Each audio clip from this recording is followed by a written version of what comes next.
In this video, I'm going to teach you how to add maps to Project Zomboid server. It's a very easy process, so make sure to follow along. If you have custom maps that you would like to use in your Project Zomboid server, then all that you have to do is follow these steps. You will have to edit a certain file contained within where your server is. So when you choose any map that you would like to use, in this video I selected Bedford Falls and Blackwood as examples. If you scroll down, usually they will provide a workshop ID, mod ID, and then map folder.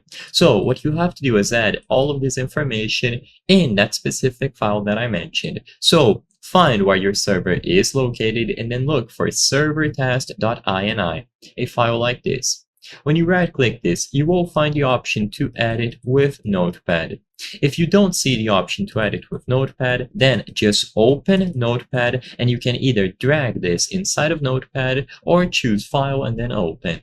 When you open that file with Notepad, you will have a bunch of parameters and a bunch of categories. You can follow the instructions here. As you can see, they always provide a description and examples, but regardless, the one that we are looking for is going to be mods, map, and then workshop items. So all that you have to do is gather the information that the map makers provide. So for example, the workshop ID, and then you just include it here. Now, of course, I'm not editing a text file, so I'm just doing this as an example. But let's say that you wanted to load this map, you just copy this workshop ID and you load it up here. If you have multiple workshop items, make sure to use a semicolon to divide them. And then afterwards you can continue with your other workshop items. Then another semicolon, and so on. It is easy to do.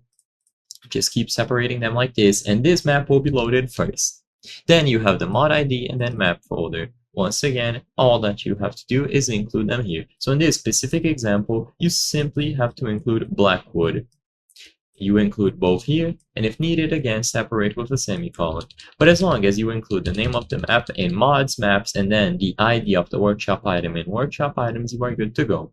Again, Bedford Falls is the exact same thing. So you have map folder, and then you just put it here, and then you type it all out, divided by semicolons. For Bedford Falls, you will see that they have multiple map folders. All that you have to do is type the first one, so Bedford Falls, and then you do a semicolon and you type north, you do another semicolon, and then you type the next one in line, so south, and then west, and so on. It is easy to set up. You simply have to edit the servertest.ini file.